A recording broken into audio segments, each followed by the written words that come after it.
Welcome to Wisdom from the Aerial View, the podcast for those who wish to learn how to crush their anxiety and find meaning and purpose in their lives. I want to start this. Good afternoon, good morning, good evening, everybody, and good day to you too, Mark Klein, my dear friend. I wanted to start today's podcast with a quote that I read, and then talk about something that, I don't know, may surprise you a little bit. The quote is, "Believing in a higher power helps us find purpose. Regardless of the higher power we believe in, having faith is something bigger than ourselves that can help us find peace." Why am I talking about this? Higher power. We had mentioned in a podcast a few weeks back about when we were talking about the aerial view, you mentioned this word higher power. And I kept thinking about it. And then the world changed in many ways when the world or whoever elected a new pope. Now, you and I are not Catholic, but you and I are both Americans. And I suspect on the day that they announced this pope, we were a little happy about that. It's nice to have an American to be the pope, simply because it's our country, represents us, et cetera, et cetera. But the conversations that hold for weeks on end and days on end was about higher power and what it means and how it affects our lives and it affects the lives of those who flocked to Rome to listen. And I don't think they were all Catholic. In fact, I know they weren't because they interviewed a lot of them. So what I wanted to talk to you about today was this thing called a higher power. And it's interesting because when I started doing some research, what I call research, looking at the higher power, when you would Google that, the only things that come up, or the main things that come up, are for all these recovery websites, people who are in recovery from alcoholism or drug addiction. And they talk about higher power. And if you go through Google, it's higher power addiction center, this. And it's sort of interesting to me that they say it's about seeking answers, et cetera, not necessarily about God, not necessarily about the Lord, just a higher power. And I kept thinking about, you talk about a higher power in the aerial view. So I'm going to throw this at you. You had no idea that I was going to talk to you about this today. I probably didn't have any idea either, but tell me about that. Your view of the area view, the higher power. Tell me about that. Where does that fit in your life? Hello, Enid. Hello.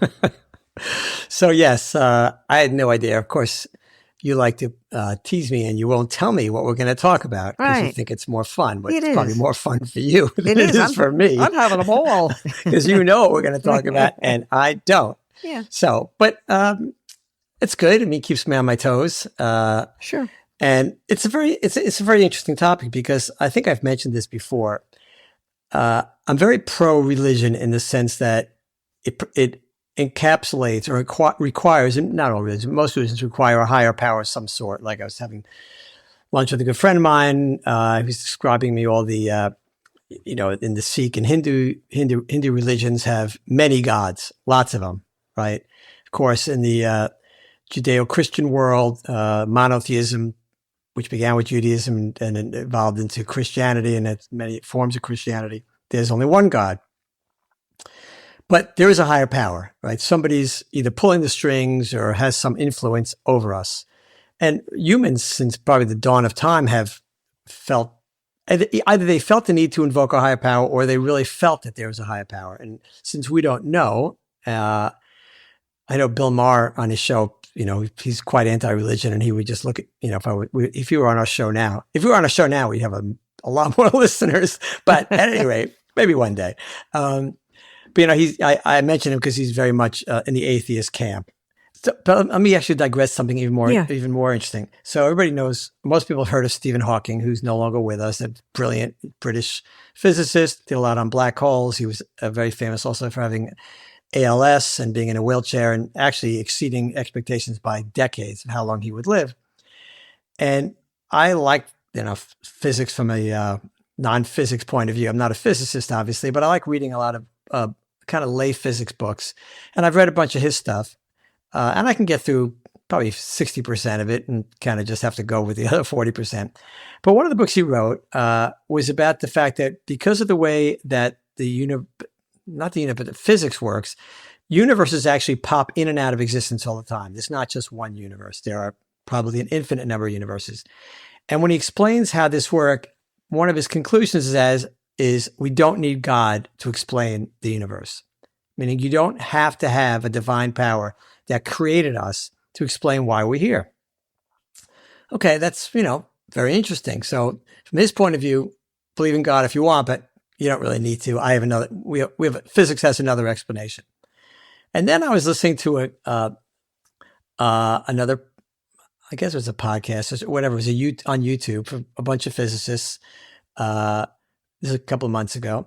And they talked about something called the boundary problem. And the boundary problem is, even if you go back to what's called the Big Bang, and there are theories of what happened before the Big Bang and so on, but no matter what you do, you end up with a boundary problem. What happened at the beginning? There always has to be a beginning, which goes contrary to what Stephen Hawking was talking about, that you don't really need a beginning. It just happens. But these guys, these are physicists equal in brilliance, that kind of level to Stephen Hawking. These weren't a bunch of college students. These are the real deal. Columbia University, Oxford University, people all over the world. And they've recently, and I think this is fairly recent, have come to the conclusion that it's stuck. They get this boundary problem. How do you get to the other side of the boundary? We still don't have an explanation of how anything began. No matter what theory you use, you get this problem. How did it all start? And where does that lead you? Back to the higher power. Okay, then something, somewhere, somehow we can't explain. People say to me, do you believe in God? And the short answer is, I would say yes, but I would like to say I believe in something else. Meaning, I don't exactly think of a guy with a beard, and a scepter sitting on a throne, running the show. I believe in something else. I can't describe it. I don't think it's describable, at least in human terms.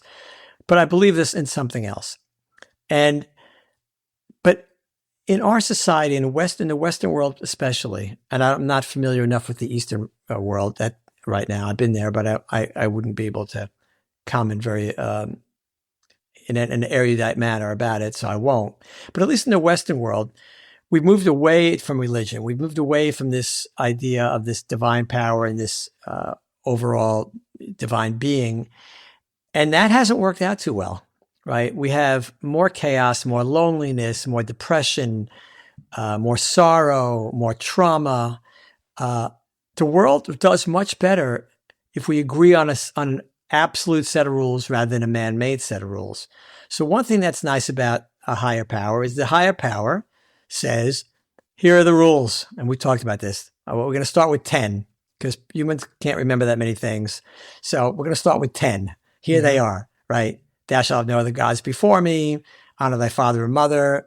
No adultery. Sorry, boys. That's the rule. No adultery.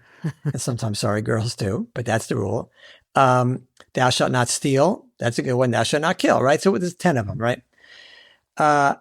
And some of them, a good number actually are about, don't take any of the gods. I'm the one God, pay attention, right? But the rest of them are very more street view kind of things. Don't kill, don't steal, don't covet. I like that one. Don't covet. So we say, okay, well, I guess we can't covet because the higher authority says no coveting, right? Mm-hmm. And no stealing. Because when people steal, they know it's wrong. Why do people know it's wrong to steal? Well, there's two possibilities that I can think of. One is that it just doesn't feel right. But I think it's more like the higher authority says no stealing. So when we steal, we're breaking a fundamental rule that came not from man, but from the higher power, from God or that divine being. So that's a good reason to have a higher power, to agree on a higher power, because then we can have an absolute set of rules that are neither your opinion nor my opinion. Okay. So unfortunately, we moved away from that, I think, in the Western world. So now what? Well, that's where we come to the aerial view, because what I spend a lot of time doing is figuring out, okay, how do we get to the place we want to be as a community, as individuals, if we don't believe in a higher power, if we don't follow a particular religion? Religions have sets of rules and regulations and rituals, and they are very helpful to many people, how they live their lives. We talked about the Pope. A lot of Catholic people, I lived in Italy for a while, a lot of, especially still, a lot of elderly Italian women who go to Mass every day. take their beads and off they go, and they go to mass every day. And the religion is super, super important. It is central to their lives on every level you could think of, on how to do everything. Religion has something to say about it. And in a way, that's very good because it gives them guidance. It gives them a path to follow. If you don't have that, then you're making it up as you're going along to a certain degree. And then who are you hanging out with? Who are telling you, who's giving you advice on what rules to follow? What community do you live in? What are your parents like? Then it's very random after that. That's why we have, I think, a bit more of a mess than we'd like. Do you think it's that they find they need, not they, people need some structure? They need something, the guideline. They need something that says, yes, you can do this. No, you can't, or no, you shouldn't. You said we're moving away from religion, and yet when you look at the Pope is responsible. He's a man of 1.4 billion followers. So why do you say we're moving away from religion? It seems to me, in many respects, more and more we're moving toward religion. Okay, so so let's put it this way. We have been in the last decades, I say since the 1960s. I think it's a good place to start. I think we've been moving away from religion. Church attendance has dropped for all denominations, all religions. It's dropped precipitously. Now we may be coming back because people have realized, well, this hasn't worked out too well. Yeah. Because man's rules are just all over the place and people keep changing them. And, it's okay to steal now. Well, yeah, it's okay to steal. As long as it's only $900, then you're okay, right? So man's rules haven't worked out as well. So I think we're going to see a resurgence. But in the meantime, there's still always going to be people who don't embrace a higher power or religion. Mm-hmm. And so one of the things I spend a lot of time doing is figuring out, well, is there another way to get to where we want to get, both as individuals and as a society? And voila, we have the aerial view. So the two are not mutually exclusive. You can believe in God and still appreciate the aerial view. They are not mutually exclusive. The aerial view is a perspective. And in fact, the perspective becomes even more meaningful and more believable even if you believe in a higher authority. Because then you understand it's a little easier to believe that the crazy things we talk about or I talk about, you just kind of nod your head about in terms of time and so on. It's a little bit more believable if God or a divine being created it, the jukebox of time. So here is something I want to, since you didn't tell me what we're going to talk about today, but I was thinking about something last night. And I'd actually been reading and watching a few more things on time and the kind of stuff I like to talk about. And I will tell you, Enid, and I'm telling you this as if it was just you and me and nobody was listening to this. So maybe nobody is. Yeah. That's true. Yeah. How sad. Yeah. At any rate, that I am more and more confident that the things we've been talking about are real and true. First of all, I know the aerial view is real and true, but the whole idea of time and the whole idea of our mission, these things are right. And it's very hard for me. I'm thinking, okay, I almost called you. It was late. But I figured you'd kill me if I called you late. So I figured I can wait till tomorrow. But I had this, for some reason, I was really not quite overcome. That's a bit dramatic, but I was filled with this thought was, these things are right. These things are true, which made me more enthusiastic about our podcast and this effort to try and bring this tranquility through a different perspective to as many people as we can. This is true. So when we say there is a mission, when we say it's about turning the camera away from you and outwardly, from inward focus to outward focus, when we say that our mission is to help as many people as we can in preparation, when we talk about time, that all time exists contemporaneously, that in a sense, free will, I don't think it's zero, but it's a relatively small percentage of what happens in our lives. So yes, we all make choices and we want to make, quote, the right choices. And of course, we've talked about it. There's no way of knowing what the right choices is, but still you want to give yourself the best odds. All these things though are made in the name of this process, of this evolution of why we're here. So it becomes, not that it wasn't clear to me before, but for some reason that I cannot explain, I got this feeling last night, this sense that, yes, it was as if, talking about a higher power, this is going to sound crazy, but it was as if my doubt, and I'm always doubting, I'm always questioning, I'm a skeptic by nature, as if my continuing question and doubt had gotten through to the person upstairs who said, okay, all right, calm down. Mm-hmm. Yes, you're on the right track. This is correct. Now go back to what you're supposed to do. Go back to your mission. Go help a bunch of people. Don't fret over this, right? It's correct. So, some people might listen to this and roll their eyes. I'm looking, you haven't rolled yours yet, but there they go. But it is true. And I really, you know me, I'm not dogmatic about anything. I tell you, this is my opinion, but now more than ever, especially since we've continued these discussions on these episodes on this podcast, it has become clearer and clearer to me. And whatever that little divine intervention I experienced yesterday, just really reinforced that this is the right path. This is the right path. What we're talking about is the right path. So, I think whether or not there's a divine, whether there's a higher power, if I had a bet, I would say there's something else. You can call it God, perfectly legit, call it whatever you want. Or maybe there's a lot of gods. I don't know. I grew up in a monotheistic religion where we only believe in a single God. But I couldn't tell you that the Hindus are all wrong. I mean, sure. Wow. And you talked about the Pope has 1.4 billion followers. Those are Catholics. He's probably got a lot more than that, right? I'm sure he does. Mm-hmm. So I think there's if I got these numbers right, there's a little over 2 billion Christians, 2 point something. There's a little less, pretty close, but same order of magnitude Muslims, right? That's about 4 point something billion people. I think Hindus are under 1 billion, if I recall.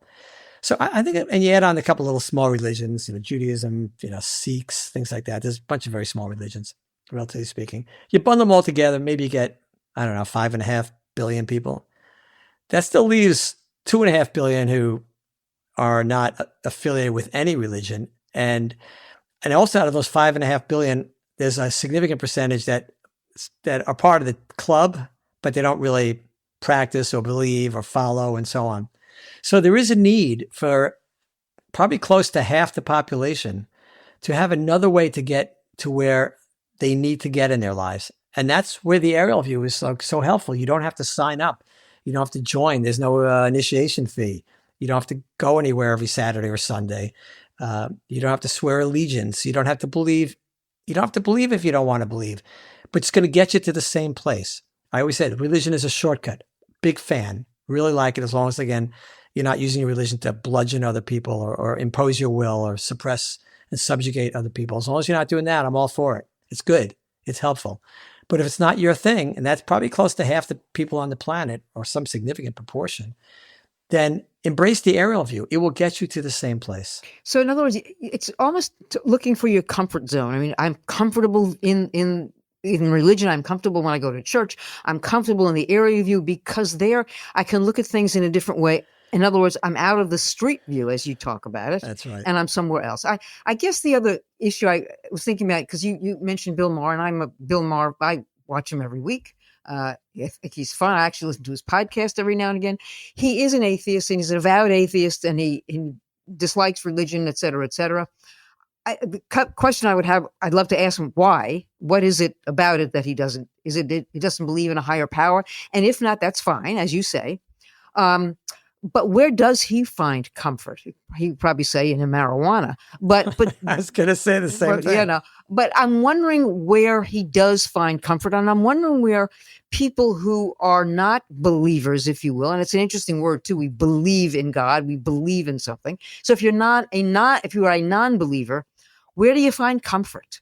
What gives you the comfort that we are all seeking to get out of this uncomfortable place that we're in and free ourselves and free our minds and free ourselves of worry? I wonder how people get there. And maybe what you're talking about is if they should experience the aerial view, maybe that's a solution for people.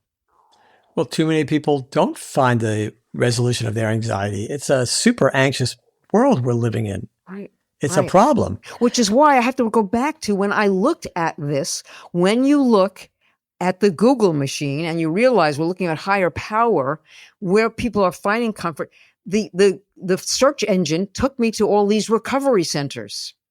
These were people, I suppose, for one reason or another, were either using alcohol or drugs. And this is about finding that higher power to give them the comfort they were seeking to get out of this bad behavior, this bad place that they're in. It was sort of interesting to me that this is where the Google search took me when I was looking for higher power. Yeah, that's really interesting. It means that a lot of other people did the same search for some reason, ended up that's how it got to the top of the list, right? That's how it works. Yeah, yeah. So there's a lot of lonely people. There's a lot of nervous, anxious people. There's a lot of sad people. There's a lot of depressed people. Some of them probably are religious, but I would kind of guess that the majority are not, because we know that religious people live longer, they're happier, they're healthier, they're more successful. I mean, the facts speak for themselves. That's just the way it is. It's because it gives them that you talked about it earlier, a roadmap, a game plan, right? So, if a elderly woman in Italy has for the last 50 years has been getting up every day and going to mass and then going about her chores and then saying more prayers in the afternoon or whatever it is, or a Muslim person, getting on his knees and praying towards the East 5 times a day, that they have a program. They have and their religion teaches them certain things. Here's how you treat people. This is about why it's so important to be hospitable, to welcome a guest, to treat them as a member of your family. There are rules. It's a roadmap. It's a how-to book for life. If you don't have that, then you got to depend on learning, finding a way through other people. Hopefully you have a great family. Hope you have parents, siblings, relatives, teachers who will help you. But that's kind of random, right? So a lot of people don't have that either. So they're stuck and they have nothing. And they're floating in the middle of the street view, trying to figure out which way is up? What do I do? How do I get a feeling? And so what do? They take drugs, they drink, or they kill themselves, right? Look at the numbers. It's staggering. So we have to give them something else. Well, there is something else. And like I said, if you turn to Christianity or any religion or Judaism or anything and you find solace in that, go for it. I'm all for it. Whatever works for you. But if you don't, understand that there's another way to get there. And the two, again, are not mutually exclusive. You have to remove yourself, become the independent observer, learn to get out of the street view and into the aerial view, learn to understand how the world works, all the things we've talked about. This will point you in the right direction. It's not about me. Take the selfie, turn off the selfie camera, turn it outward, help other people, focus on other people, focus on your mission to make that evolution. That's a roadmap. Okay, if you're not in an organized religion and you don't have a set of rules to follow, here's one you could try, right? Your goal is to evolve from selfish to selfless, from inward to outward focus, to prepare for what comes next. So everything you do every day, whenever you can, keep that in mind. How am I doing? Am I a victim? Am I moaning and whining and complaining about my life? Well, I don't have this and I don't have that, and that person has more than I have. If you do that, you're going to fail. You're going to be sad and lonely and maybe even suicidal at some point, God forbid, but you might. Whereas if you turn the camera around and you go, okay, it's not about me. It's about what impact I can have on the world. What can I do to make the world better? That's how you make yourself better. That's your roadmap. Focus on those things. That gives you guidance. That gives you something to do. So, I'm always afraid that people are going to say, it's so simple. It's so simple. It is. It's mostly simple. The world is not so hard. Yes, street view life can be hard. How do I make enough money to feed my kids? Where am I going to live? What about my father's illness? What about so many things? They're hard. I'm not minimizing any of them, but they are all part of the life. Here we are. We signed up for this life. We're in it. Okay, we're here. Now what? Okay, what am I here for? What can I do to make my transition as peaceful and meaningful as possible? If you're not going to go to church or synagogue or to the mosque, here's something you could try, right? Or do both. Or do both. Absolutely. You could do them all. Yes, yeah. 100%. You probably don't remember this, but one day I said to you something about meditation. And you said when you were in college, you tried meditating, but you stopped doing it. Let me ask you about meditation. A, why did you start? And B, why did you stop? I can absolutely tell you why I started, for all the reasons you just said. I was young. I was aimless. I was probably lonely, confused, whatever. I was looking for, show me the yellow brick road. Give me a path to follow. That's what happens to most young people, or most people at some point. Okay, so this guy that was just in the beginning of Marie Mahesh Yogi, right? He was with the Beatles, and I was really hot, right? We remember, and so I said, okay. And so somebody came to campus and said, I teach transcendental meditation. Okay, I signed up, got my mantra, and off I went. Okay, all it ever did really for me was put me to sleep. I always took a nap. I mean, I couldn't help it. I always fell asleep. Sure. And so it didn't work for me personally. And I tried again as an adult. I was just too restless. My mind, I just could not quiet my mind. I just have one of those minds that I wake up at 2:00 in the morning and it's full speed ahead. My mind just, it rarely stops. But that's okay. I've learned to live with it. I'm very happy with it. It mostly keeps me entertained. There's usually a joke flying out of my brain silently to myself. So it doesn't work for me, but I've found another way. I've learned another path. I've learned about the aerial view and how understanding how the world works, the physics of the world and the underlying invisible infrastructure of the world. They have helped me and given me a path, right? And I think it's a real path, and it absolutely positively works. And does it help you to calm your mind? I mean, that's why I bring it up. It's about how do we stop this inner voice from constantly giving us angst. So is that what the aerial view does for you too? Well, my inner voice is, again, mostly telling jokes and making fun of me, right? Right. I was thinking of having all the mirrors taken out of my house because I can't walk by a mirror without my inner self making some joke about me. I think you need to see a doctor, Doc. Yeah, I do. Yeah. So quieting your mind. Yes. So I think quieting your mind we talked about this, is understanding two things. One is everything you see, no event or interaction or word or activity has any meaning until you put a meaning on it, till you give it a meaning. So don't label things bad because it's going to make you sad. You can label them interesting if they're not going to be fun and happy and entertaining and delightful. Pick a different word, okay? But so we interpret everything through our mind. Number two is we're in complete control of how we feel. The Viktor Frankl rule, right? You're in complete control of how you feel.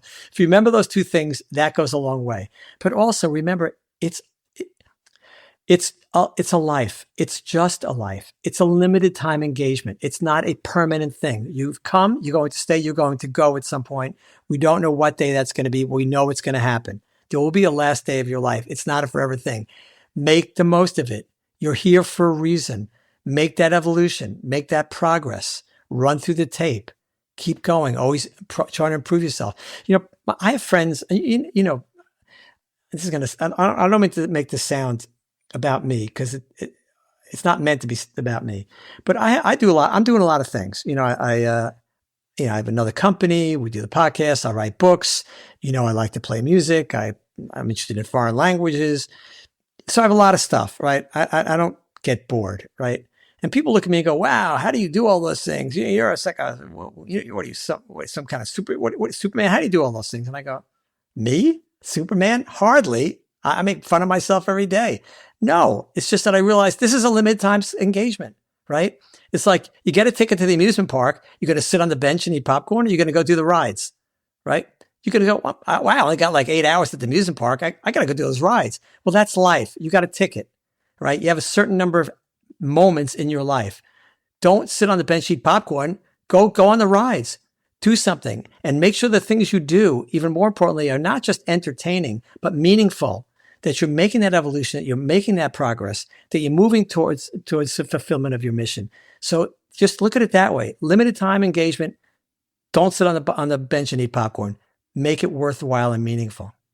With that, Clark Kent, I want to end with from a quote from your book, The Wisdom from the Aerial View, the superpower that can change your life and this world. And interestingly enough, the chapter is called The Answer. And the quote is, I have to take my glasses off to read it. Some religions claim that everyone has a unique purpose. God, they say, has put each of us here for a reason that is ours and ours alone. Perhaps, but the clues we have uncovered in this podcast also imply that there is a universal purpose to human life. precisely what is required for a world that provides the opportunity for us to live in peace and harmony, free from anxiety. Our clues also confirm that every life counts and every life matters. That, to me, is the higher power. I thank you for sharing these 30 minutes with me today, Doc, and I look forward to the next podcast. And as usual, I leave you with the final word. That was fun, and I hope our listeners enjoyed it. And Enid, I always enjoy talking to you, but maybe you can give me a hint next time before we get started. Here's a hint. You're not Superman. That I know. Thanks a million. Love you. Thank you, everybody. Peace. Bye-bye.